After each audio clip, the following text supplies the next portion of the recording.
Hello everyone, welcome two plus minus. तो आज हम बात करने वाले हैं previous year questions based on combinational circuit. तो ऐप पे जो फुल कोर्स चल रहा है उसके अंदर हम बात कर रहे हैं अभी इलेक्ट्रॉनिक्स चैप्टर की, और उसी में कॉम्बिनेशनल सर्किट हमने अभी जस्ट कंप्लीट किया है। तो कॉम्बिनेशनल सर्किट पर बेस्ड जो भी प्रीवियस ईयर क्वेश्चंस पूछे गए हैं उन सभी क्वेश्चंस को हम डिस्कस करेंगे। तो डी ट्रिपल एस बी का क्या पैटर्न है, किस तरीके से क्वेश्चंस आते हैं, चैप्टर वाइज हम डिस्कस करते जा रहे हैं। ठीक है, तो स्टार्ट करेंगे आज की क्लास को, और इस क्लास के बाद जो भी डाउट आए वो आप पूछ सकते हैं डेफिनेटली ग्रुप के अंदर भी। ठीक है, चलिए स्टार्ट करते हैं। बात करेंगे यहाँ पे क्वेश्चन नंबर 1 की, विच of the following is an example of a combinational circuit. देखो, कॉम्बिनेशनल सर्किट आपको मैंने बताया था, ये वो सर्किट होते हैं जो कि कॉम्बिनेशंस ऑफ लॉजिक गेट से मिलके बनते हैं। ठीक है, ये टाइम इंडिपेंडेंट सर्किट होते हैं। यहाँ पे कोई भी क्लॉक का कंसेप्ट नहीं है, कोई मेमोरी यहाँ पे नहीं होती। ठीक है, तो यहाँ पर देखिए आपको ऑप्शंस दिए गए हैं, काउंटर, शिफ्ट रजिस्टर, क्लॉक और इनकोडर। देखो, क्लॉक तो कोई सर्किट होती ही नहीं है। ठीक है, क्लॉक तो कोई सर्किट नहीं है। काउंटर, रजिस्टर्स, फ्लिप फ्लॉप्स, ये सब क्या है, आपके सिक्वेंशियल सर्किट का पार्ट है, जो कि अब हम शुरू करेंगे नेक्स्ट क्लासेस के अंदर ऐप पे। ठीक है, तो यहाँ पे जो आंसर है वो है इनकोडर। ठीक है, मैंने आपको अभी रिसेंटली पढ़ाया इनकोडर, तो ये इसका एग्जाम्पल है यहाँ पे। इनकोडर के अलावा multiplexer, D multiplexer, full adder, half adder, full subtractor, half subtractor, decoder, ये सब एग्जाम्पल होते हैं कॉम्बिनेशनल सर्किट के। ठीक है, सो आपको पता है डिकोडर और इनकोडर क्या करते हैं, दोनों कॉम्बिनेशनल सर्किट होते हैं। अगर हम बात करें डिकोडर की, ठीक है, डिकोडर की अगर हम बात करें तो आपको पता है कि n इनपुट लाइंस होती हैं और 2 की पावर n आउटपुट लाइंस होती हैं। ठीक है, अगर हम बात करें इनकोडर की तो क्या होता है, 2 की पावर n इनपुट लाइंस होती हैं और यहाँ पे n होती हैं आपकी आउटपुट लाइंस। तो आई होप आपको इसका आइडिया होगा। ठीक है, चलिए अब हम बात करेंगे यहाँ पे नेक्स्ट क्वेश्चन की। तो इस क्वेश्चन के अकॉर्डिंग तो जो ऑप्शंस दिए गए हैं उसमें हमारा सिर्फ एक ही ऑप्शन है जो कि कॉम्बिनेशनल सर्किट की कैटेगरी में आता है, दैट इज इनकोडर। तो ये बहुत सिंपल सा क्वेश्चन है, बस आपको पता होना चाहिए कि कौन से सर्किट किस पर्टिकुलर सर्किट के एग्जाम्पल की कैटेगरी से बिलोंग करते हैं। ठीक है, बढ़ते हैं आगे। सॉरी, बात करेंगे नेक्स्ट क्वेश्चन की। Next is which of the following is true in case of a multiplexer. Multiplexer बोलो या मक्स बोलो, एक ही बात है। Again multiplexer is a combinational circuit और बहुत इंपॉर्टेंट है। मल्टीप्लेक्सर, डी मल्टीप्लेक्सर हम बात कर चुके हैं इनके बारे में। तो बोला क्या है, मल्टीप्लेक्सर में की केस के अंदर कौन सी स्टेटमेंट ट्रू है, इसके अंदर मतलब कौन सा ऑप्शन ट्रू है। तो आप जानते हो कि मल्टीप्लेक्सर में क्या होता है, बताइए यहाँ पे।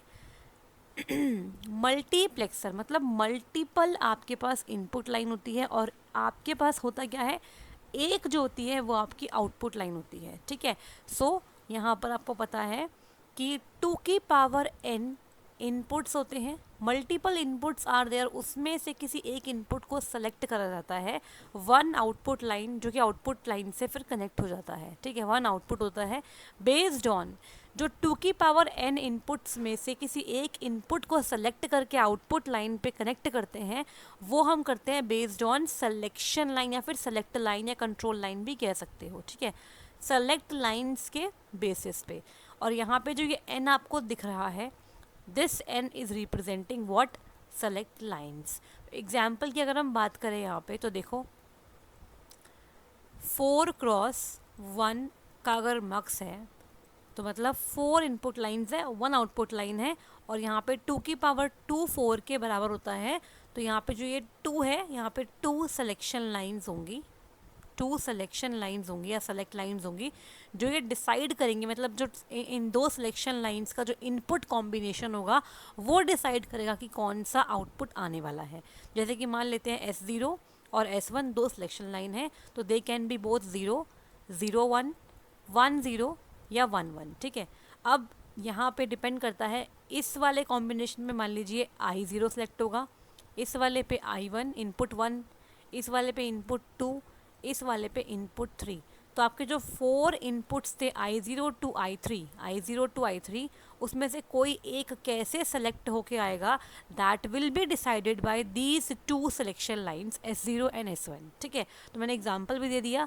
अब यहाँ पे आपको ऑप्शंस चूज़ करना है। मल्टीप्लेक्सर और डीमल्टीप्लेक्सर में छोटा सा ही एक चेंज है, तो इससे कंफ्यूज नहीं होना और ऑप्शन गलत मार्क करके मत आना। ठीक है, अगर हम बात करें डीमल्टीप्लेक्सर की, तो it does the reverse operation of multiplexer. तो वहाँ पे क्या हो जाएगा, 1 इनपुट लाइन हो जाएगी। अगर अब बात करें डीमक्स की, ठीक है, डीमक्स आपको मैंने इनके दूसरे नाम बताए थे, क्या बोलते हैं। Multiplexer is also called as dash and demultiplexer is also called as dash, बताया हुआ है मैंने आपको, आई होप आपको याद भी होगा। ठीक है, तो 1 इनपुट होगा और वहाँ पर 2 की पावर n क्या होगा, आउटपुट लाइंस होंगी। अगेन यहाँ पर भी n ही सिलेक्शन लाइंस रहने वाली हैं, तो इसलिए बोल रही हूँ कि मल्टीप्लेक्सर और डीमल्टीप्लेक्सर बहुत ज़्यादा कंफ्यूजिंग होते हैं कई बार स्टूडेंट्स के लिए, तो इसका खास ध्यान रखना है। ठीक है, तो ऑप्शन क्या होगा देख लो यहाँ पे, option is option number C, 2 की power n inputs and 1 output. तो आई होप आपको यहाँ पे समझ में आ गया होगा। ठीक है, अब मैंने आपसे बताया था कि मल्टीप्लेक्सर को एक और नाम से बुलाते हैं, that is called as data selector. ठीक है, बिकॉज इतने सारे डेटा में से आपको एक चूज़ करके लेके आना होता है आउटपुट पे, तो it is called as data selector भी कहते हैं मल्टीप्लेक्सर को।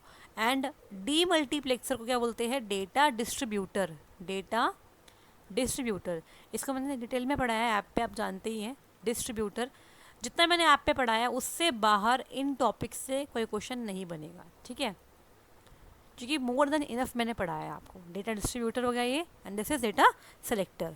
ठीक है बाकी आप जानते हैं कि मल्टीप्लेक्सर की जो मेन एप्लीकेशन है वो कहाँ होती है, serial to you can say serial to parallel transmission या फिर पैरेलल टू सीरियल ट्रांसमिशन में मेनली इनका इस्तेमाल होता है। ठीक है, और कंप्यूटर मेमोरी के अंदर मल्टीप्लेक्सर का इस्तेमाल होता है। चलिए आगे चलते हैं, बात करेंगे नेक्स्ट क्वेश्चन की। Next is the size of K map depends on the number of. तो यहाँ पे मैंने कुछ एक्स्ट्रा क्वेश्चन भी डाले हैं जो कि इलेक्ट्रॉनिक्स का ही पार्ट है, तो उन्हें भी डिस्कस कर लेते हैं। ठीक है, सारे क्वेश्चन प्रीवियस ईयर क्वेश्चन हैं, तो अच्छे से करने हैं आपको, और जहाँ पर भी डाउट आए आप उसे मार्क कर लेना और आप पूछ लीजिएगा मुझसे ग्रुप के अंदर। ठीक है, चलिए, the size of K map depends on the number of. K map आप पढ़ चुके हैं। के मैप एक मेथड है जिसके थ्रू हम बुलियन एक्सप्रेशंस को मिनिमाइज करते हैं। ठीक है, देखो बुलियन एक्सप्रेशन को मिनिमाइज करने के 2 तरीके हैं, ईदर यूजिंग बुलियन अलजेब्रा और यूजिंग के मैप, कार्नो मैप। ठीक है, के स्टैंड्स फॉर कार्नो। तो आपको पता है जो के मैप है वो डिपेंड किस पे करता है, कितने नंबर ऑफ इनपुट वेरिएबल्स हैं। ठीक है, अगर 2 इनपुट वेरिएबल हैं तो 2 वेरिएबल के मैप बनता है, 2 वेरिएबल के मैप बनेगा। अगर 3 इनपुट वेरिएबल है तो 3 वेरिएबल के मैप बनेगा। अगर 4 वेरिएबल है तो 4 इनपुट के मैप बनेगा, 4 इनपुट वेरिएबल के मैप बनेगा। ठीक है, के मैप जो है मैक्सिमम 6 वेरिएबल्स तक बन सकता है, लेकिन कॉम्प्लेक्सिटी को देखते हुए 4 वेरिएबल्स तक ही मोस्टली यूज़ में आता है। उसके बाद डिफरेंट मेथड्स का इस्तेमाल होता है बड़े बड़े एक्सप्रेशंस को सॉल्व करने के लिए। ठीक है, वो आपके सिलेबस में इतना नहीं आएगा, बस इतना आइडिया होना चाहिए आपको। ठीक है, सो आगे चलते हैं। तो यहाँ पे option number A is correct. 4 variable से बड़ी इक्वेशंस तो एग्जाम में पॉसिबल ही नहीं है कि आपको देंगे, बिकॉज इतना टाइम तो होता ही नहीं है कि आप MCQs में इतना टाइम इन्वेस्ट करें। ठीक है, आगे चलते हैं। Next is which of the following is a combinational circuit that performs an arithmetic sum of 3 input bits. बहुत ही अच्छा क्वेश्चन है, मैंने अभी कुछ दिनों पहले डिस्कस करवाया है आपके सामने ये क्वेश्चन। हमने बात करी थी अरिथमेटिक सर्किट्स की, जिसमें हमने बात करी थी फुल एडर की, हाफ एडर की, फुल सब्ट्रैक्टर की और हाफ सब्ट्रैक्टर की। ठीक है सॉरी,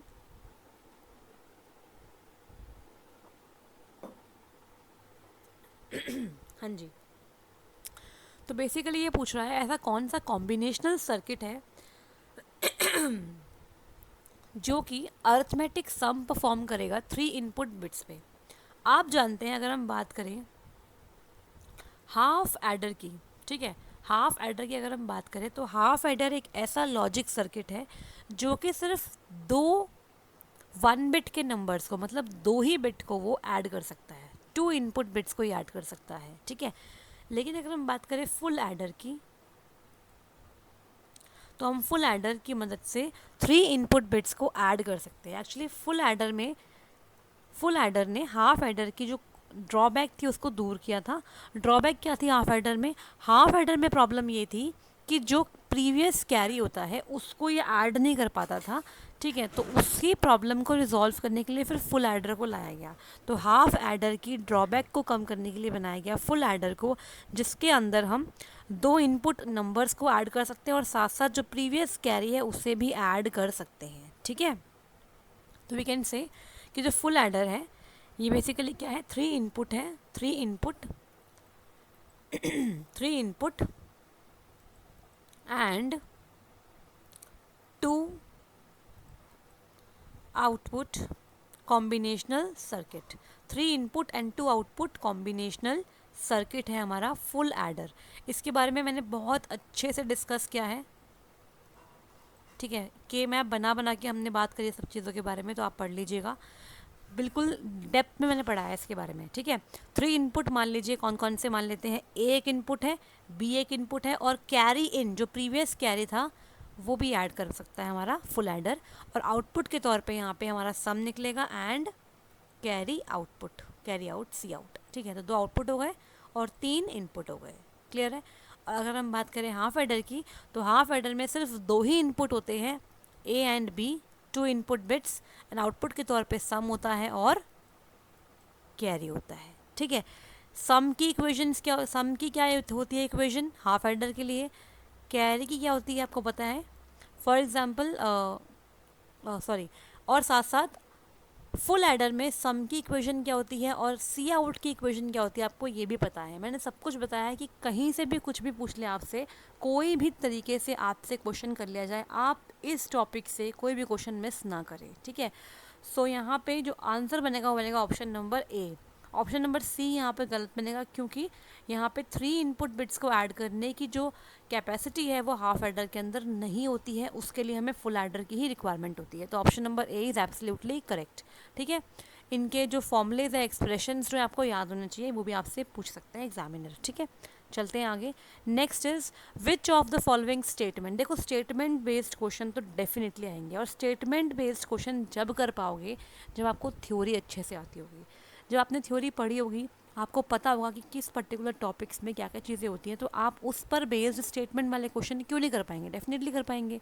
तो इसीलिए मैं थ्योरी पे ज़्यादा फोकस करती हूँ कि जितना टॉपिक हमारे लिए इम्पॉर्टेंट है उतना ही पढ़ें। देखो पढ़ने के लिए बहुत चीज़ें होती हैं, बट हमें वो पढ़ना है जो एग्ज़ाम में पूछ रहे हैं। हालांकि आजकल कंप्यूटर साइंस के अलावा और भी चीज़ें पूछते हैं, जैसे कि मान लीजिए अकाउंटेंसी पूछ ली, इकोनॉमिक्स पूछ लिया, प्रोबेबिलिटी पूछ ली, तो वो टॉपिक्स तो हैं। 10 से 12-15 क्वेश्चन तो ऐसे आएंगे जो आउट ऑफ सिलेबस रहेंगे, तो उनको भी हम करेंगे। लेकिन जो हमारा मेन फोकस है वो कंप्यूटर साइंस ही होने वाला है, ठीक है। उसे करने के बाद जब टाइम मिलेगा तो हम उन टॉपिक्स को भी कवर करेंगे। लेकिन आप ये मत सोचिए कि वो टॉपिक्स ही इंपॉर्टेंट बन गए, नहीं, वो इंपॉर्टेंट नहीं है। 10 से 15 नंबर आप छोड़ भी सकते हैं, लेकिन जो मेन पार्ट है वो आपका CSE होने वाला है। तो इस पर फोकस कीजिए, टॉपिक्स कंप्लीट करते जाइए और मॉक टेस्ट लगाते जाइए, तभी फ़ायदा है आपके पढ़ने का, ठीक है। चलिए नाउ बैक टू क्वेश्चन। तो यहाँ पर स्टेटमेंट बेस्ड क्वेश्चन में आपको ये चीज़ पढ़नी है ध्यान से, करेक्ट पूछा है या फिर इनकरेक्ट पूछा है। अगर ये गलत पढ़ लिया तो ऑप्शन वैसे ही आप गलत मार्क करके आने वाले हैं, ठीक है। देखिए बोला है 2 स्टेटमेंट में से कौन सी स्टेटमेंट करेक्ट है regarding and logic gate. Logic gate मैं पढ़ा चुकी हूँ, ठीक है, आप जानते हैं पहले से ही, ये हमने ऐड करा हुआ है कोर्स के अंदर, तो आप देख लीजिएगा। First statement and second statement, तो इसको हम डिस्कस करते हैं। देखो फर्स्ट स्टेटमेंट क्या है, the and gate produces the output value 1 if input A and input B are both equal to 1, ठीक है। आउटपुट जो है वो एंड गेट का 1 आता है जब दोनों इनपुट ए एंड बी 1 के इक्वल होते हैं, ठीक बात है, बिल्कुल ठीक बात है। Next is the algebraic operation symbol of AND function is same as the multiplication symbol of ordinary arithmetic। मतलब नॉर्मली जो अर्थमेटिक के अंदर हम मल्टीप्लिकेशन सिंबल यूज़ करते हैं वही सिंबल का इस्तेमाल करते हैं AND फंक्शन को रिप्रेजेंट करने के लिए। मतलब AND फंक्शन का जो ऑपरेशन सिंबल है वो वही मल्टीप्लिकेशन सिंबल ही होता है क्या, तो ये भी बिल्कुल ठीक बात है। अगर हम बात करें AND गेट की, देखो D शेप का होता है हमारा AND गेट, जिसमें एटलीस्ट 2 इनपुट्स रिक्वायर्ड है, और आपको पता है हर एक लॉजिक गेट का एक ही आउटपुट होता है। यहाँ मान लेते हैं input A, input B, output मान लेते हैं Y। तो एंड गेट की प्रॉपर्टी क्या होती है अगर हम बात करें इसकी ट्रुथ टेबल की, तो क्या होता है, this is truth table, T T मतलब ट्रुथ टेबल। देखो ये आपका हो गया एंड गेट का ग्राफिक सिंबल। अब देखो दो इनपुट्स हैं तो यहाँ पे चार पॉसिबल कॉम्बिनेशन हो सकते हैं, बोथ कैन बी 0 0, 0 1, 1 0 या फिर 1 1। ठीक है, एंड गेट में क्या होता है, when both the inputs are 1 only then the output will be 1, otherwise the output will be 0। ठीक है, आपको पता है एक्सप्रेशन निकालने के लिए क्या होता है, आपके आउटपुट में जहाँ पर 1 है वही आपका एक्सप्रेशन बनता है। तो यहाँ पे 1 है तो मतलब y 1 कब होगा, जब a भी 1 और b भी 1। तो a भी 1 डॉट b भी 1। ठीक है, बोथ आर 1 मतलब बोथ आर अनकॉम्प्लीमेंट, और डॉट हम लगाएंगे यहाँ पे because we are following SOP। ठीक है, और एंड फंक्शन जो होता है वो एंड ऑपरेशन दिखाने के लिए हम डॉट का इस्तेमाल करते हैं, और ऑपरेशन दिखाने के लिए हम प्लस का इस्तेमाल करते हैं, आपको पता होना चाहिए। ठीक है, तो इसका मतलब both the statements are correct. First statement भी ठीक है कि दोनों इनपुट 1 होने पर ही आउटपुट 1 है, अदरवाइज आउटपुट आपका क्या है, 0 है। और डॉट सिंबल जो कि हम नॉर्मल अर्थमेटिक में मल्टीप्लाई सिंबल के तौर पे यूज़ करते हैं, वही सिंबल एंड का ऑपरेशन सिंबल होता है। ठीक बात है, it means both the statements are correct, option number C is correct, both 1 and 2 statements are correct. तो इस तरीके से आपका अगर टॉपिक क्लियर है तो वहाँ से कुछ भी पूछ लें आपको आ जाएगा। ठीक है जी, चलिए आपको पता है एंड गेट, और गेट और नॉट गेट तीनों क्या होते हैं, फंडामेंटल या फिर बेसिक गेट्स की कैटेगरी में आते हैं। ठीक है, तो बढ़ते हैं आगे, बात करेंगे नेक्स्ट क्वेश्चन की। Next is which of the following logic gate is shown in the given graphic symbol where a and b inputs and x equals to output। Simple सा क्वेश्चन है, यहाँ पे आपको बताना है कि कौन से गेट का ग्राफिक सिंबल यहाँ पे दिया गया है। तो आप जानते हैं कि ये जो सिंबल है ये है एक्सॉर का, एक्सक्लूसिव और गेट का सिंबल है। ठीक है, तो बेसिकली होता क्या है, यहाँ पे जैसे हमारा और गेट होता है, और गेट के आगे बेसिकली एक आर्क सिंबल लगा देते हैं पीछे बेसिकली यहाँ पे, तो इसको ही हम बोलते हैं जॉर। ठीक है, जॉर इस तरीके से, ये हमारा हो गया, यहाँ पे x दिया हुआ है तो x ले लीजिए। जो x होता है उसकी जो इक्वेशन है वो होती है a, जॉर का सिंबल ये होता है, और b। ठीक है, वेयर जॉर को हम अगर ओपन करें तो it is written as a dash dot b plus a dot b dash. तो ये आपका एक्सप्रेशन हो गया जॉर गेट का। ठीक है, चलिए बात करते हैं यहाँ पे ऑप्शन नंबर किसकी, डी की, एक्सक्लूसिव और का ये सिंबल है। और अगर मैं इसी के आगे, इसी सिंबल के आगे देखिए थोड़ा चेंज कर दे, अगर हम जैसे मान लीजिए अगर यहाँ पे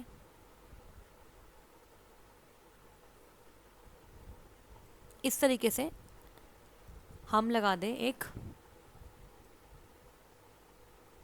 इस तरीके से सिंबल लगा दें, तो ये क्या है बेसिकली। ठीक है, तो this is called as XNOR. क्या है ये, x nor, exclusive NOR gate, which is complement of XOR gate. ठीक है, तो यहाँ पर इसको रिप्रेजेंट कैसे करेंगे फिर हम, एक्स इस तरीके से ऐसे। ठीक है, चलिए आगे बढ़ते हैं और बात करेंगे नेक्स्ट क्वेश्चन की। आप ये जानते हो कि जॉर जो है, जॉर का अगर हम कॉम्प्लीमेंट करेंगे तो वो क्या मिलता है हमें, एक्स नॉर ही तो मिलता है। सॉरी, यहाँ पर एक मिनट, इसको आप ठीक कर लीजिए, इसको एक्स ना लिख के हम ए लिख देते हैं, है ना, ए लिखिए।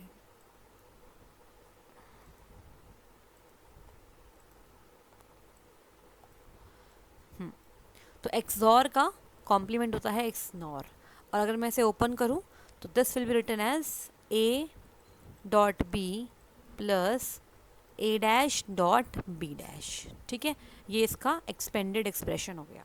आगे बढ़ेंगे, बात करेंगे नेक्स्ट क्वेश्चन की। नेक्स्ट इज यूजिंग के map simplify the Boolean function this which of the following is simplified function. जो अभी रिसेंटली एग्जाम्स हुए ना DSSB TGT कंप्यूटर साइंस के, उसी से क्वेश्चन मैंने लिए हैं मोस्टली, और कुछ क्वेश्चन थोड़े प्रीवियस और जो पीछे के एग्जाम है उनके भी हैं। ठीक है, तो सिंपल सा क्वेश्चन है, देखो आपको यहाँ पे एस लिख के दिया हुआ है, एस लिख के दिया हो या सिग्मा लिख के दिया हो या छोटा वाला एम लिख के दिया हो, मतलब कि यहाँ पे एसओपी की बात हो रही है, मिन टर्म्स की बात हो रही है, ठीक है। मिन टर्म्स मैक्स टर्म्स हम डिस्कस कर चुके हैं ऑलरेडी पहले ही, ठीक है। चलिए, तो हमें के मैप बनाना है किसके लिए, एसओपी के लिए, सम ऑफ प्रोडक्ट्स के लिए। तो हमने इस तरीके से बनाया हमारा के मैप। 3 वेरिएबल के मैप है। देखो के मैप जो है वो डिपेंड करते हैं कम्प्लीटली इनपुट वेरिएबल्स पे, जो हमने भी क्वेश्चन किया था पिछली बार। तो यहाँ पे लिखते हैं x, यहाँ लिखते हैं y और z। 3 वेरिएबल है, x can be 0, x can be 1।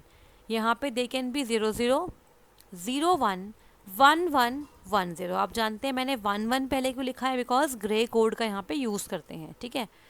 अच्छा जी, अब क्या करने वाले हैं हम, अब यहाँ पे नंबरिंग करेंगे सेल्स की।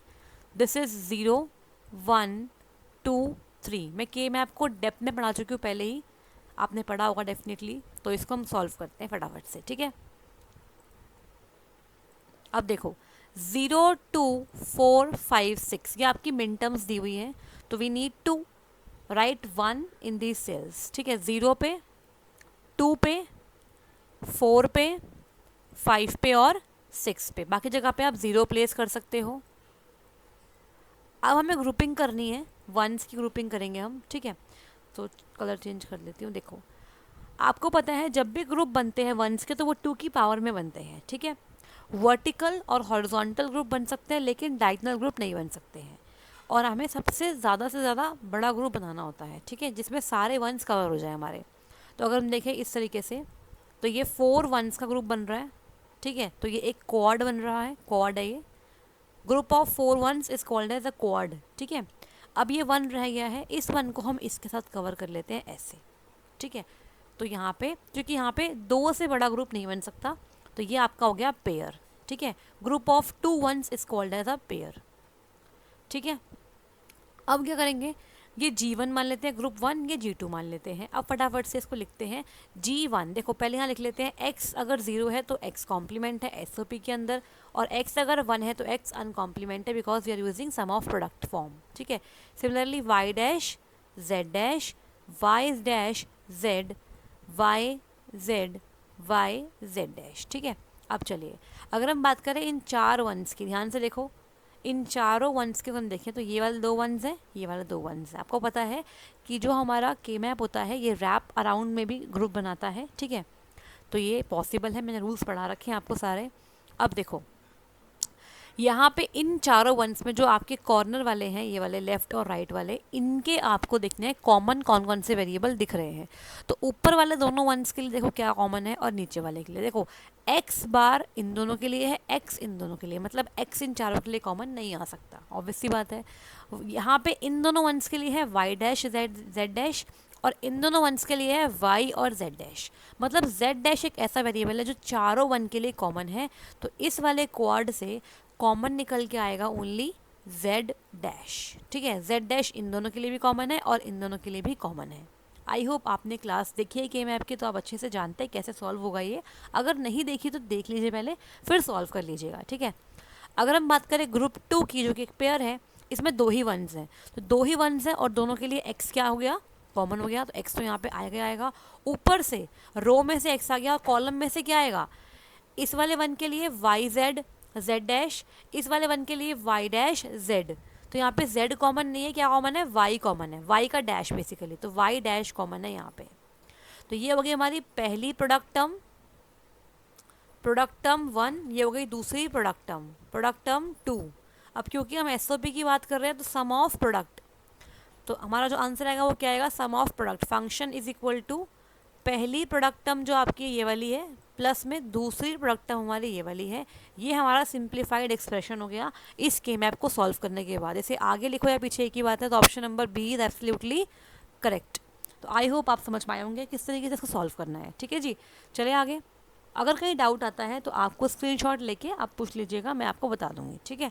चलिए next is if this equals to this then what is the value of x। ये भी अच्छा क्वेश्चन है। देखो क्या बोला गया है यहाँ पे, इस पर्टिकुलर जो लेफ्ट साइड में आपको दिया हुआ है यहाँ पे रेडिक्स के तौर पे x लिखा हुआ है और यहाँ पे 10 लिखा हुआ है। कैसे करेंगे ये क्वेश्चन, अब देखिए क्वेश्चन क्या है, 1 0 0 1 x लिखा हुआ है इक्वल्स टू 631 10। ठीक है, अब देखो क्या बोला है, किस तरीके से आपको इसकी वैल्यू निकालनी है। तो वैल्यू जब ही निकाल पाओगे जब आपके left hand side right hand side के इक्वल होगी। मतलब आपको पता है कि ये बेस 10 में है, मतलब डेसिमल में, तो आप इसको भी बेस 10 में कर सकते हो। आप जानते हो किसी भी बेस को बेस 10 में करने का तरीका क्या होता है।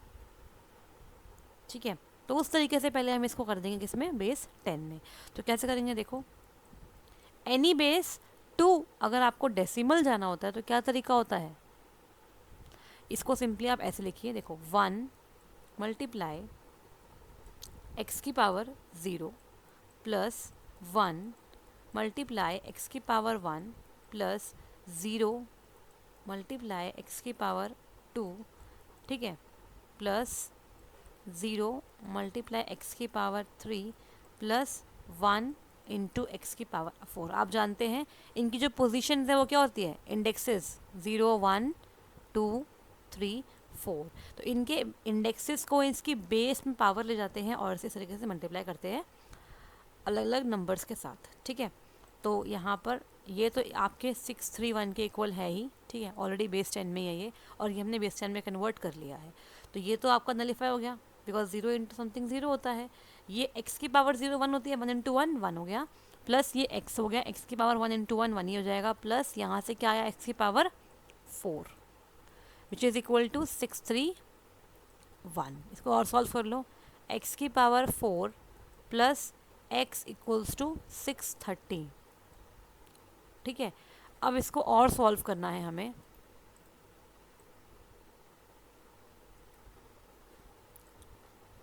देखो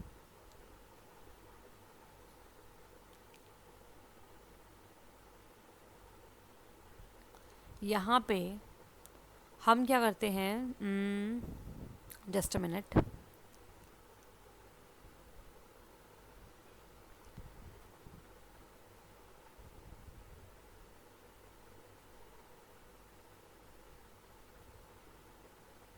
देखो यहाँ पे 2-3 तरीके हैं इस क्वेश्चन को सॉल्व करने के। जो बेस्ट तरीका मुझे लग रहा है वो ये है कि हम यहाँ पे जो ऑप्शंस दिए हुए हैं इनको यूज़ कर लेते हैं, ऑप्शन से जल्दी हो जाएगा ये। आप देखो इसमें से क्या ऐसा ऑप्शन हम रखें जिसकी पावर 4 करने पे प्लस x करने पे 630 आ जाए। तो अगर हम बात करें, जैसे मान लो हमने 4 लिया, 4 की पावर अगर हम 4 करेंगे तो क्या आ जाएगा। तो देखो आप अगर ऐसे नहीं कर पा रहे तो ऐसे कर लो, 2 की पावर 2 होती है 4, इसकी पावर 4 है। ठीक है, तो मतलब 2 की पावर 4 टू जा 8, यही हुआ। मतलब 2 की पावर 8 इज 128। नहीं, एक मिनट,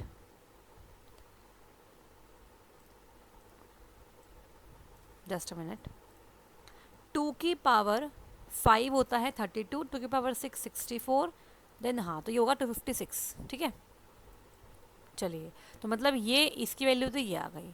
ठीक है, 256 में अगर हम क्या जोड़ेंगे 4, तो क्या 630 आएगा, क्या नहीं आएगा। मतलब x की वैल्यू 4 तो नहीं ले सकते हम, x की वैल्यू 8 लेंगे तो आ सकता है। ठीक है, 2 से वैसे भी नहीं आएगा, अब 5 लेनी है और 8, इनमें से कोई एक ही होगा। देखो अगर 4 से नहीं आया तो 2 से वैसे भी नहीं आएगा, ऑब्वियसली बात है। अगर 4 से आंसर नहीं आया तो 2 से कैसे आ जाएगा, तो 8 या 5 से आ जाएगा। तो 5 ट्राई कर लो, तो 5 की power 4 plus x equals to 630 आ रहा है क्या, x मतलब x नहीं 5 आएगा यहाँ पे। तो ये क्वेश्चन ऐसे कर लो, बेस्ट है ये। तो मेरे अकॉर्डिंग तो इससे ही आ जाएगा, 5 से आ जाएगा आपका आंसर, देख लेते हैं। ठीक है, 5 की पावर 4 कितना होता है बताइए, 5 की पावर 2 की पावर 2 हो गया, 5 की पावर 2 मतलब 25, 25 की पावर 2 मतलब 625, प्लस में 5 करोगे तो मतलब 630 आया नहीं आया, आ गया। तो इसका मतलब आपका ऑप्शन नंबर डी इसका राइट आंसर है, एब्सोल्युटली करेक्ट है। तो ये क्वेश्चन आप डायरेक्टली वैल्यू पुट करके कर सकते हो, option number D is absolutely correct. X की वैल्यू जो आएगी वो 5 आएगी, इसका मतलब लेफ्ट हैंड साइड का जो रेड एक्स है वो 5 आएगा। ठीक है, चलिए, आई होप आपको समझ में आया होगा। और अगर इसके अलावा कोई और भी आपको इसका अप्रोच लगता है आप उसको लगा सकते हो। देखो मेन मोटिव होता है क्वेश्चंस को जल्दी से जल्दी सॉल्व करना है एग्जाम के अंदर। अगर आपको लगता है कि कोई और अप्रोच भी है इस क्वेश्चन को सॉल्व करने की तो आप वो लगा सकते हो, और साथ साथ उसे अपने फ्रेंड्स के साथ ग्रुप में भी शेयर कर सकते हो ताकि और बच्चे भी सीख लें, ठीक है। लेकिन मेरा जो मानना है इस क्वेश्चन में बेस्ट तरीका ऑप्शन से ही होगा, बेस्ट हो जाएगा उससे। देखो 4 से नहीं हुआ, 2 से वैसे नहीं होगा, 8 और 5 से होगा। अब 8 आप देखो, 8 की पावर 2 64 होता है, 8 की पावर 3 कर लीजिए, 8 की पावर 4, तो ये 8 तो बहुत ज़्यादा हो जाएगा 630 के रिस्पेक्ट में अगर देखा जाए तो। सो बेस्ट आंसर आपका 5 आ चुका है। इस तरीके से आप क्वेश्चन कर सकते हो। कौन से ऑप्शंस आपको एलिमिनेट करने हैं, कौन से ऑप्शंस आपको चूज़ करना है, ये आपको अपने अकॉर्डिंग देखना पड़ेगा। आगे बढ़े। Next question is what is the 10th complement of decimal number this. ये तो आसान क्वेश्चन है। 10th कॉम्प्लीमेंट निकालना है। कैसे निकालोगे 10th कॉम्प्लीमेंट? देखो, आपको पता है डेसिमल नंबर का 10th कॉम्प्लीमेंट निकालना है, तो क्या करोगे आप? पहले 9 9 9, ये कितने नंबर है देखो, 1 2 3 4 5, 1 2 3 4 5। आपको इसमें से 4 बार आपने 1 2 3 4 5 टाइम्स 9 लिखा और इस नंबर को इसमें से माइनस कर दिया। मतलब जितने डिजिट्स आपके नंबर में है उतने ही टाइम आपको 9 लिखना है, उसमें से माइनस करोगे आप, क्या आ जाएगा? 9 9 8 9 7, और प्लस का कर दोगे 1। एक मिनट, जस्ट अ मिनट। देखो, जब हम किसी भी डेसिमल नंबर को सभी 9 से माइनस करते हैं तो ये उसका 9th कॉम्प्लीमेंट निकल के आता है, 9th कॉम्प्लीमेंट, ठीक है। अब 9th कॉम्प्लीमेंट में जब आप 1 ऐड करोगे तो it will give you what? 10th complement, ठीक है। तो प्लस का 1 कर दो तो क्या हो जाएगा? 9 + 1 10, 1 गया आपका कैरी, ये हो गया 0, ये हो गया 1, दिस इज 9 9 7। तो 79900 option number C is absolutely correct, ठीक है जी। 9th कॉम्प्लीमेंट निकाल के +1 कर दो, it will give you 10th complement, ठीक है।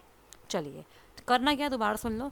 जितने डिजिट का आपका नंबर है उतने ही बार आपको 9 लिखना है, उतने ही टाइम्स 9 लिखोगे, उसमें से आप इस नंबर को माइनस करोगे, that will give you 9th complement, +1 करोगे, it will give you 10th complement. आगे बढ़ते हैं। और 3 variable function this is equal to this, बहुत ही अच्छा क्वेश्चन है। देखो, ऐसे क्वेश्चन ना अगर आपको अच्छे से आता है कॉम्प्लीमेंट निकालना तो आपका टाइम वेस्ट नहीं करेंगे, लेकिन अगर आपको नहीं आता तो वो टाइम वेस्ट कर सकते हैं, ठीक है। तो कराती हूँ। आपको यहाँ पर एक सिंबल दिख रहा है, this is called as complement, ठीक है। तो ये ऐसे लिखा हुआ है चाहे तो वो इसे ऐसे लिख सकते हैं या वो चाहे तो इसको ऐसे भी ओपन करके लिख सकते हैं। बोथ आर शोइंग कॉम्प्लीमेंट, ठीक है, ऐसे एक ही बात है। तो एज और बीज और सी का होल कॉम्प्लीमेंट दिया हुआ है, इसको सॉल्व करना है, ठीक है। तो देखते हैं कैसे करेंगे। देखो, ऐसे लिखा हुआ या ऐसे एक ही बात होती है। ये प्राइम सिंबल है और ये आपका क्या है? कॉम्प्लीमेंट वाला सिंबल है, मतलब ये आपका बार सिंबल है। चलो, आपको पता है एक बारी में सिर्फ 2 ही वेरिएबल्स पे ऑपरेशन लगते हैं, बिकॉज हम बाइनरी की अगर हम बात करें तो एक्चुअली में ये ऐसे लिखा हुआ, देखो, ए जोर बी, इसको आप ऐसे लोगे पहले, क्योंकि जो भी ऑपरेटर है वो पहले 2 ही वेरिएबल्स के बीच में ऑपरेट होगा, इस तरीके से, ठीक है। ये ऐसे लिखा हुआ है। अब आपको पता है जब भी होल कॉम्प्लीमेंट होता है तो हम लगाते हैं डी मॉर्गन्स लॉ।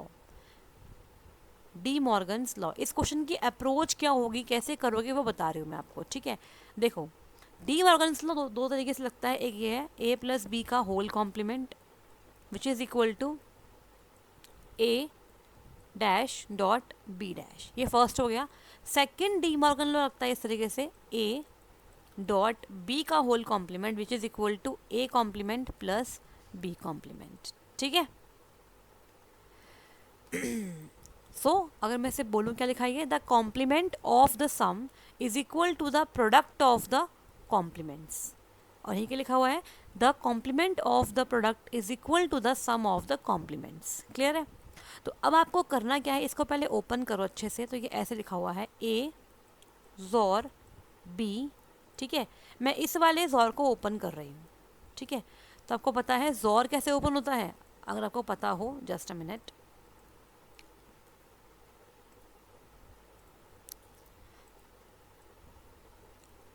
अगर आपको पता हो जॉर कैसे ओपन होता है, जॉर ऐसे ओपन होता है, A dash B plus A B dash, ठीक है। तो अब आप इसको इस वाले को ओपन करेंगे तो इसको आप एक टर्म मानिए, इसको आप एक और टर्म मानिए, ये फर्स्ट टर्म है, ये सेकेंड टर्म है, और हमें जॉर को ओपन करना है, ठीक है।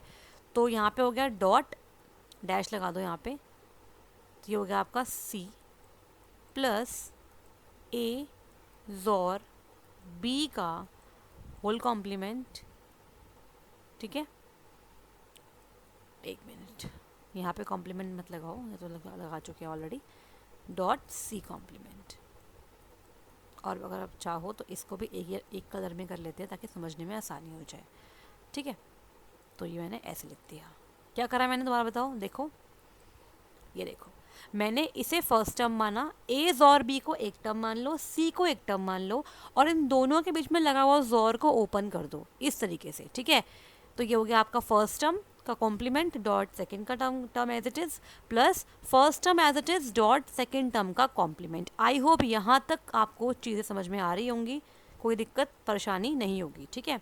अब क्या करोगे, अब आपको दिख रहा है यहाँ पे साफ साफ कि यहाँ पर लगा हुआ है हमारे पास क्या, ये आपने ओपन करा, अब यहाँ पर आपका होल कॉम्प्लीमेंट तो आपका लगा ही हुआ था इस तरीके से। अब इस होल कॉम्प्लीमेंट को खोलोगे डी मॉर्गन्स लॉ पे, तो ये फर्स्ट टर्म बन गई, ये सेकंड टर्म बन गई, बीच में लगा हुआ है प्लस और बाहर लगा है होल कॉम्प्लीमेंट, मतलब कि आपका फर्स्ट डी मॉर्गन लॉ यहाँ पे अप्लाई हो जाएगा, ठीक है।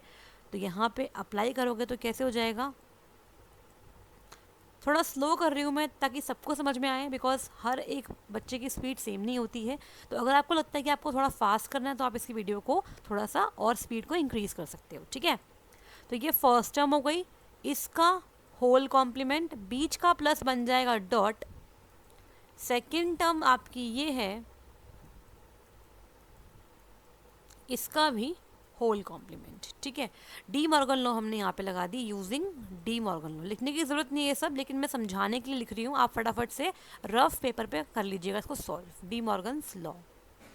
अब क्या करोगे, अब इंडिविजुअली दोबारा डी मॉर्गन लॉ लगेगा यहाँ पे, ये फर्स्ट टर्म है, ये सेकेंड टर्म है, ये फर्स्ट टर्म है, ये सेकेंड टर्म है, again apply second D Morgan's law, ठीक है। दोबारा लगाओगे इसको, तो मैं ऐसे कर रही हूँ, लगाओ, क्या आ जाएगा यहाँ पे, ए जॉर बी कॉम्प्लीमेंट का कॉम्प्लीमेंट, ठीक है, ये वाला डॉट बन जाएगा प्लस, और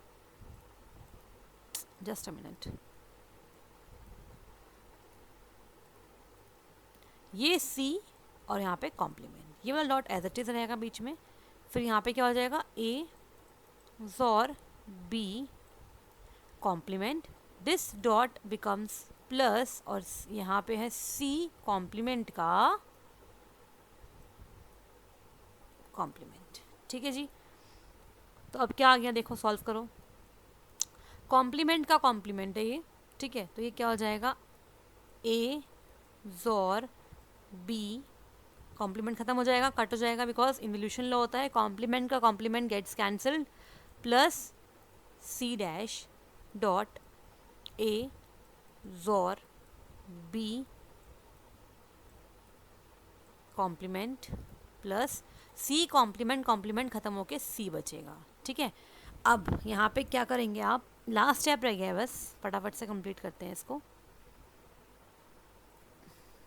थोड़ी जगह बना लेते हैं, थोड़ा स्पेस यहाँ नहीं बन पा रहा है, तो एक मिनट रुकिए, थोड़ा सा मैं स्पेस चाहती हूँ ताकि दिखने में आसानी हो, तो जस्ट अ मिनट।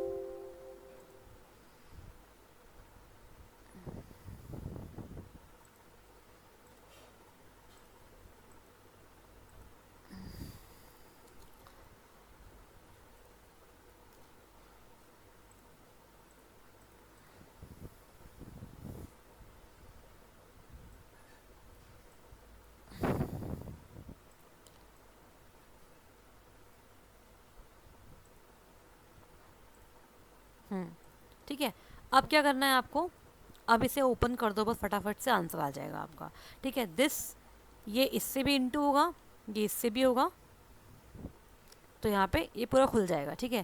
तो कैसे आ जाएगा देखो, ए जॉर बी डॉट, एक मिनट, थोड़ा सा मैं साफ साफ लिखती हूँ,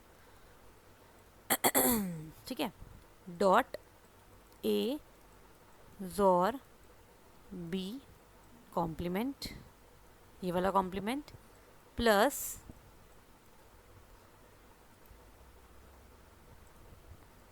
ए जोर बी डॉट सी, सबको आपस में आपको इंटू कर देना है, डॉट लगा देना है बेसिकली, ठीक है। डिस्ट्रीब्यूटिव लॉ लगा रहे हैं यहाँ पे हम, डिस्ट्रीब्यूटिव लॉ लगाया है।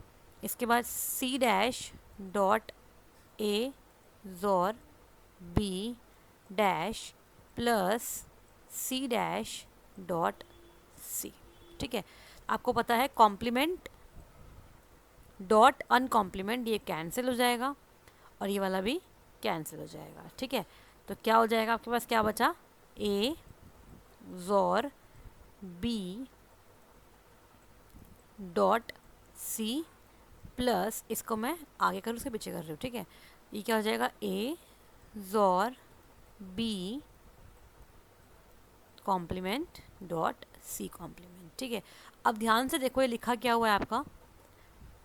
अगर हम बात करें एक्स नॉर की, एक्स नॉर गेट अगर आप जानते हो तो उसको हम लिखते हैं X nor Y which is equal to X Y plus X complement Y complement. तो एग्जैक्टली ये लिखा हुआ है, देखो यहाँ पे ध्यान से, फर्स्ट वेरिएबल मतलब first term dot second term plus first term का कॉम्प्लीमेंट डॉट सेकेंड टर्म का कॉम्प्लीमेंट, तो अल्टीमेटली ये एक्स नॉर को ही रिप्रेजेंट कर रहा है, ठीक है।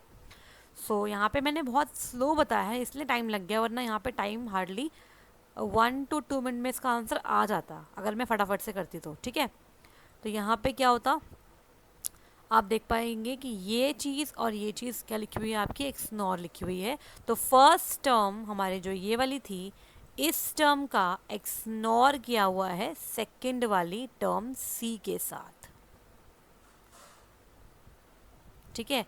So this is your final answer, ये हमारा बन गया final.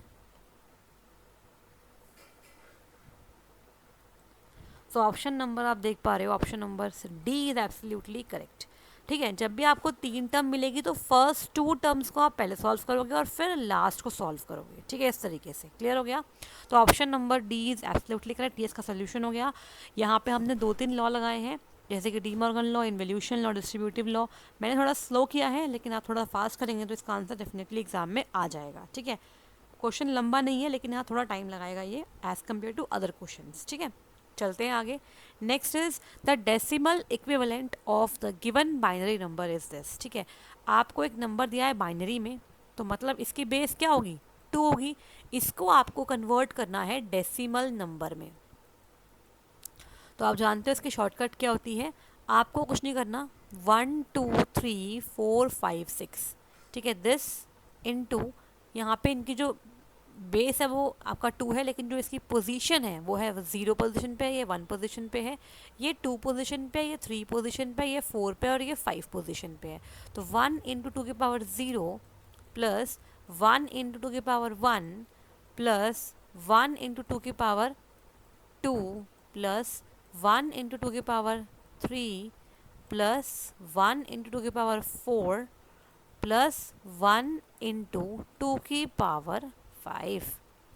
This is equal to 2 की power 0 is 1 into 1 is 1 plus 2, 2 की पावर 2 होती है 4, 3 होती है 8, 4 16 और 2 की पावर 5 होती है 32. Add them together, क्या हो जाएगा ये आपका हो गया टोटल 24 प्लस 4 5 6 7 प्लस 32, ठीक है, which is equal to 6 5 plus 7 7 plus 3 13 और 63, ठीक है। एक तरीका तो ये हो गया, option number B is correct. एक शॉर्टकट होता है, आप जानते हो, 1 2 4 8 16 32, इस तरीके से आप 2 की पावर लिख लीजिए ऊपर और नंबर को राइट टू लेफ्ट लिखिए, तो 1 2 3 4 5 6, ठीक है। और आपको पता है जहाँ पे 1 है उन सबको ऐड कर लीजिए, तो इन सबको ऐड कर लोगे तब भी यही तो आएगा 63। जैसे मान लीजिए एग्जाम्पल देती हूँ एक और शॉर्टकट के लिए। मान लेते हैं आपका एग्जाम्पल है 10101। आपको इसका निकालना है डेसिमल। तो आप क्या करेंगे 1 2 4 8 16 32। आपको 2 की पावर्स को ऐसे लिखना है और इस नंबर को राइट टू लेफ्ट लिखिए 10101। ठीक है 10101। तो यहाँ पे 1 है, इसे ऐड करेंगे। ये 0 है, ये ऐड नहीं होगा। ये 1 है, ये ऐड हो जाएगा। ये 0 ये ऐड नहीं होगा। ये 1 है, ये ऐड हो जाएगा। तो अल्टीमेटली 16, 4 और 1 ऐड होंगे। ठीक है, तो 16 + 4 + 1 विच इज़ इक्वल टू 21। तो ये जो आपको नंबर दिख रहा है ये 21 का क्या है, बाइनरी दिया हुआ है और 21 इसका डेसिमल है। ठीक है, इस तरीके से आपको निकालना है। 1 2 4 8 16 करेंगे और आप इसको ऐड कर लेंगे। इतना बड़ा एग्जाम में करने की ज़रूरत बिल्कुल भी नहीं है, क्योंकि इतना टाइम हमारे पास होता ही नहीं है। ठीक है, एग्जाम में आपको टाइम कम मिलता है, क्वेश्चन ज़्यादा होते हैं, तो इतना टाइम वेस्ट नहीं करना। फटाफट से आपको बस 1 2 4 8 16 लिखना है, नंबर लिखना है। जहाँ 0 वो ऐड नहीं होगा, बिकॉज 8 × 0 इज़ ऑब्वियसली 0, तो उन्हें ऐड नहीं करोगे, लेकिन बाकी जहाँ पे 1 है वहाँ पे ऐड हो जाएगा। अल्टीमेटली आपके पास वही आएगा, आप ऐसे करो या ऐसे करो, but you need to follow the shortcut method so that आपका टाइम बचे, आप और क्वेश्चंस अटेम्प्ट कर पाएँ। ठीक है, अब ये क्वेश्चन है, a register contains third complement number this if it is divided by 2 find the value of register. तो मैं ये वाला क्वेश्चन आपको बाद में कराऊंगी, जब मैं आपको रजिस्टर्स पढ़ा दूंगी तब बाद में करेंगे क्वेश्चन। ठीक है, ये मैं डिस्कस करवा दूंगी, टेंशन ना लो आप। ठीक है, ग्रे कोड मैं पढ़ा चुकी हूँ पहले ही, ये आप अपने आप करेंगे। होमवर्क क्वेश्चन है, इसका आंसर ग्रुप में डाल देना। ग्रे कोड पढ़ा चुकी हूँ पहले ही मैं, इसका आंसर क्या आएगा ये 8 में बेटा देख लेना, ये 8 में है। ठीक है, ये आपका बेस 8 में है। कैसे इसे ग्रे कोड में रिप्रेजेंट करोगे ये आप देखोगे, आप मुझे बाद में अपने आप होमवर्क क्वेश्चन दिखाओगे और ग्रुप में इसको डाल देंगे ताकि सब बच्चे देख पाएँ। आई होप आप कर पाएंगे। आप कन्वर्ट तो कर सकते हो ना, बेस 8 से बेस 10, डेसिमल से आपको पता है, सॉरी बेस 8 से आप बेस 2 में आएंगे, मतलब बाइनरी में, और बाइनरी में आने के बाद उसका ग्रे कोड निकालेंगे। ठीक है, कैसे करोगे देखो, ये पहले बेस 8 में है, इसको आप बेस 2 में लेके आओगे। बेस 2 में जो भी आएगा उसका ग्रे कोड आप निकालोगे। ग्रे कोड कैसे निकालते हैं मैं पढ़ा चुकी हूँ, और फिर इसमें से एक ऑप्शन आप मार्क करेंगे। तो ये होमवर्क क्वेश्चन है, सभी से रिक्वेस्ट है कि इस क्वेश्चन को करो और अपने आप इसका सोल्यूशन ग्रुप में डालो, सो दैट आप बाकी बच्चों के साथ डिस्कस कर पाओ और बाकी भी देख पाए कि उनकी क्या गलतियाँ हैं। ठीक है, जब आप ऐसे पढ़ेंगे तभी आपको और अच्छी लर्निंग मिलेगी। ठीक है, next is what is the binary equivalent of the given decimal number. ये भी अच्छा क्वेश्चन है, आप कर सकते हो अपने आप। तो ये अपने आप करोगे, ये आसान से क्वेश्चन है, अपने आप कर सकते हो। आप क्या करना है, डेसिमल नंबर बेस 10 में है, ये एक फ्रैक्शनल नंबर दिया हुआ है, इसे आप अपने आप कन्वर्ट करेंगे बाइनरी में। अगर नहीं होगा तो I will definitely tell the answers in the next video, लेकिन अभी तो आप अपने आप ट्राई तो करेंगे। ठीक है, इसमें से क्या आएगा आंसर देख लीजिएगा। कन्फ्यूजिंग होते हैं ये क्वेश्चन बहुत ज़्यादा, देखो आप बहुत ज़्यादा इसमें वेरिएशंस होते हैं, ध्यान देना है इसको कैसे करना है। ठीक है, देखो 0.01 हर जगह दिया हुआ है। अब आपको ये तो आसान ही हो गया, देखो 0.01 सबका दिया हुआ है, आपको सिर्फ आगे का ही तो निकालना है, सिर्फ निकाल लीजिए। 10 का क्या होगा भाई, 10 निकालना है आपको। 1 2 4 8, 10 कैसे बनता है, 8 + 2 10, बाकी 0 कर दो, तो आंसर आ तो गया। 1010 आपका 10 का हो गया, और .25 का आपको निकालने की ज़रूरत है ही नहीं, बिकॉज सब में सेम है। तो option number A is correct. लेकिन अगर यहाँ पे ऑप्शंस डिफरेंट होते, कहीं पे होता 0.01, कहीं पे 0.11, कहीं पे 0.110, तो आपको सेकंड वाला पार्ट भी फ्रैक्शन के बाद का भी निकालना पड़ता। ठीक है, चलिए कर लेंगे अपने आप, आई होप कर लेंगे। नेक्स्ट क्वेश्चन देखो, विच of the following is a combinational circuit that compares the magnitude of 2 n-bit numbers and provides the relative result as output। मतलब ऐसा कौन सा कॉम्बिनेशनल सर्किट है जो कि 2 n-bit नंबर्स को कंपेयर करता है, उनके मैग्नीट्यूड को, और फिर आंसर प्रोवाइड करता है। तो इस क्वेश्चन का आंसर आपको पता है, क्वेश्चन में आंसर लिखा हुआ है कंपेयर करता है, मतलब कंपेरेटर की बात हो रही है। ठीक है, मतलब कि यहाँ पे option number B is correct. Comparator मैंने अभी तक नहीं करवाया है, तो मैं ये आपको डेफिनेटली सिक्वेंशियल सर्किट के स्टार्टिंग में करवा दूंगी, ताकि यहाँ से अगर क्वेश्चन आए तो आप कर पाओ। बेसिकली होता कुछ नहीं है, कंपैरेटर एक ऐसा सर्किट होता है जो कि बेसिकली जो आपके 2 n-bit के नंबर्स होते हैं उन्हें कंपेयर करता है। ठीक है, कंपेयर करता है उनको, और उन इनपुट कॉम्बिनेशंस पर डिपेंड करता है कि वो क्या आंसर देगा। मतलब कि वो दो नंबर या तो इक्वल होंगे या तो एक नंबर से बड़ा होगा। देखो इसे करवाने की ज़रूरत है नहीं, मैं यहीं पे ऐड कर देती हूँ, ठीक है। सो अलग से करवाने की ज़रूरत है नहीं, मैं यहीं पे इसको ऐड कर देती हूँ सो दैट आप बाद में देख लीजिएगा कंपेरेटर होता क्या है, ठीक है। सिंपल सी बात है। अ कंपेरेटर इज़ अ इलेक्ट्रॉनिक या फिर लॉजिक सर्किट कह सकते हो, electronic circuit which compares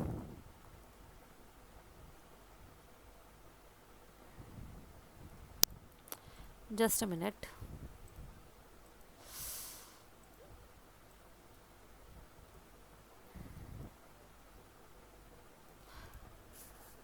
which compares the two inputs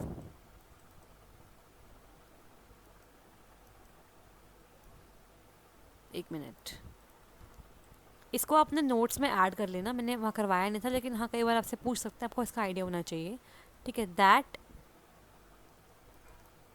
are applied to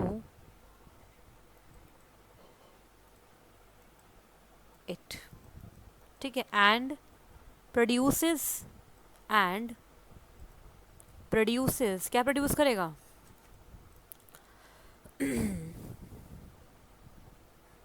and produces the output, and produces an output कर लो, एन आउटपुट, ठीक है। तो आउटपुट में क्या आएगा आप देख लो, यहाँ पे एक और पॉइंट नोट करो, the output value, the output value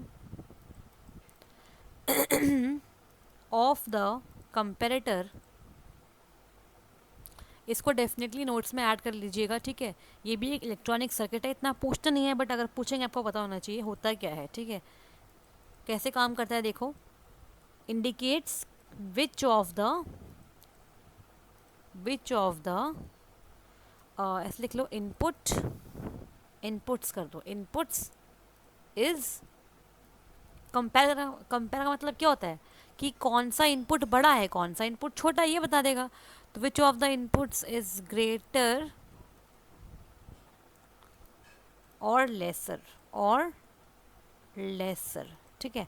तो अगर हम बात करें यहाँ पे एक बार डिस्कस कर लेते हैं इसके ब्लॉक डायग्राम को। मान लीजिए ऐसे कुछ हमने बनाया, यहाँ पे दो इनपुट्स हैं, एक ए है और एक बी है, ठीक है।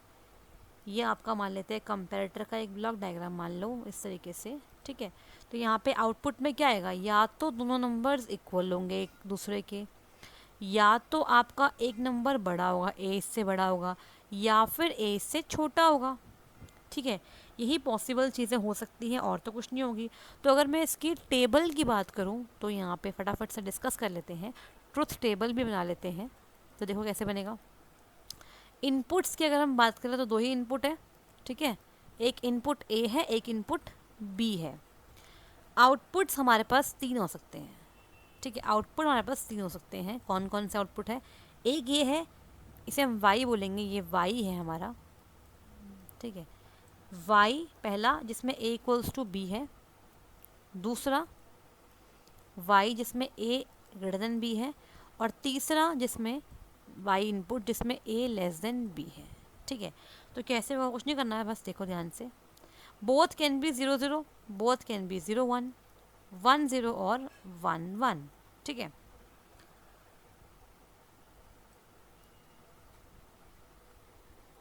अभी यहाँ पे हम बात कर रहे हैं इस तरीके से 1 बिट नंबर्स की बात कर रहे हैं हम, ठीक है।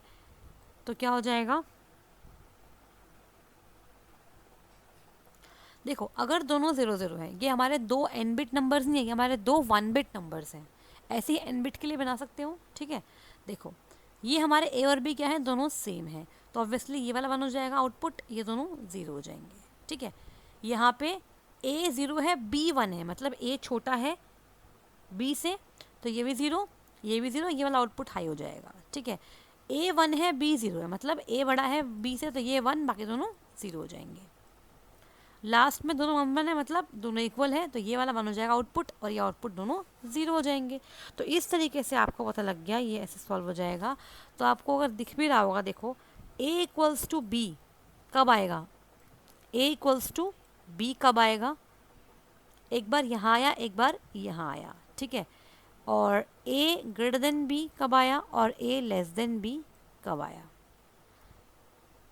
तो देखो यहाँ पे a इक्वल्स टू b एक बार इस केस में आया एक बार इस केस में आया। इस टाइम पर क्या था आपका input a dash dot b dash, ठीक है, एसओपी फॉलो करेंगे। प्लस जब इस टाइम बनाया तो क्या था, ए बी दोनों अनकॉम्प्लीमेंट थे, ए डॉट बी। आपको पता है ये तो नॉर होता है, एक्स नॉर बेसिकली, ठीक है। तो ये हो गया आपका ए एक्स नॉर, मतलब ये बी, ये इसके इक्वल हो गया। मैं आपको एक्स्ट्रा बता रही हूँ, बल्कि इतना ज़रूरत नहीं है बताने की, लेकिन फिर भी बता देती हूँ, ठीक है। ए ग्रेटर देन बी कब होगा, यहाँ बनाया जब क्या था हमारे पास, ये वाला कंडीशन था, मतलब 1 0। तो इस टाइम पर क्या था आपका ए डॉट बी डैश, ठीक है। और ए लेस देन बी आपका यहाँ पे आया है जब आपका 0 1 था, तो मतलब ए डैश डॉट बी। तो ये आपका इसका इक्वेशन भी साथ साथ मैंने निकाल दी, ये देखो हो गया ख़त्म। चलिए, तो हमने यहाँ पे बात करी है दो अगर 1 बिट के नंबर्स है तो उसका क्या बनेगा ब्लॉक डायग्राम, क्या होगी उसकी ट्रुथ टेबल और कैसे ये काम करता है। सिंपल सी बात है, इससे ज़्यादा इससे कुछ नहीं पूछ सकते आपसे। चलिए आगे बढ़ते हैं, बात करेंगे आज की क्लास के लास्ट क्वेश्चन के बारे में, बीसीडी एडर। ये मैं आपको बाद में बताऊंगी नेक्स्ट वाली क्लास के अंदर, ठीक है। एक और क्वेश्चन कर लेते हैं। देखो यहाँ पे ये भी काउंटर वाला क्वेश्चन हम बाद में करेंगे, because we have not started sequential circuits, अभी नहीं बताऊंगी मैं इसके बारे में। ये कर लेते हैं last question. Which of the following algebraic functions represents NAND gate, ठीक है। नैंड गेट का आपको बताना है क्या होता है। तो सिंपल है, आपको एंड गेट तो पता है, एंड गेट जो है हमारा, एंड गेट के साथ नॉट गेट का जो कॉम्बिनेशन है वही बन जाता है हमारा नैंड गेट, ठीक है। तो कुछ नहीं करना, ये हमारा क्या है, एक सेकंड रुकेगा, ये हमारा एंड गेट है, ये रहा एंड गेट, इसके आगे नॉट गेट लगाएंगे, दिस इज़ नैंड गेट। तो ये ए है ये बी है, ठीक है। देखो अगर मैं इसको ऐसे बताऊँ आपको, ये देखो ध्यान से देखना, ये हमारा एंड गेट था, इसके आगे नॉट गेट लगाओगे तो आपको पता है एंड गेट का जो आंसर है वो ए डॉट बी आता है। नॉट गेट हर एक इनपुट को कॉम्प्लीमेंट कर देता है, ठीक है। तो फाइनली ये आपका नैंड गेट का आंसर बन गया। लेकिन ये सिंबल सही नहीं है, सिंबल को हम इस तरीके से नहीं बल्कि इस तरीके से लिखते हैं, ऐसे, और इस तरीके से आपने यहाँ अटैच करा इसको ऐसे, दिस इज़ ए। इन्हें अगर हम कंबाइन करेंगे तो ये बन जाएगा। तो यहाँ पे लिखेंगे ए डॉट बी का whole complement which is equal to Y. तो ये आपका नैंड का ग्राफिक सिंबल है, नैंड गेट, ठीक है। अब यहाँ पे हमें ए की जगह दिया हुआ है एक्स एंड बी की जगह वाई दिया हुआ है, इसका होल कॉम्प्लीमेंट करेंगे तो नैंड ही तो आएगा। तो option number A is absolutely correct, ठीक है जी।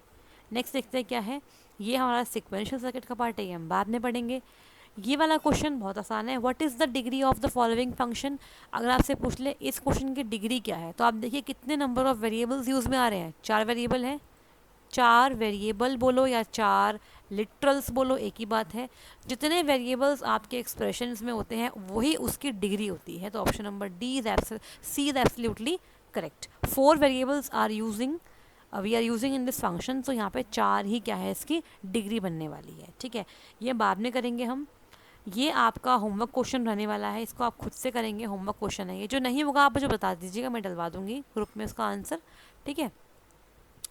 तो यहाँ पे आपको -15 डेसिमल वैल्यू का 2's कॉम्प्लीमेंट निकालना है। मैंने पढ़ाया हुआ 1's कॉम्प्लीमेंट 2's कॉम्प्लीमेंट निकाल लीजिएगा, ठीक है। नेक्स्ट मॉड हम बाद में करेंगे, काउंटर वाला क्वेश्चन। तो अगर आपको ये क्लास समझ में आ रही है तो आप इसको देखिए अच्छे से, और लाइक तो आप करते ही हैं, ठीक है। चलिए मिलते हैं नेक्स्ट क्लास में, थैंक यू सो मच।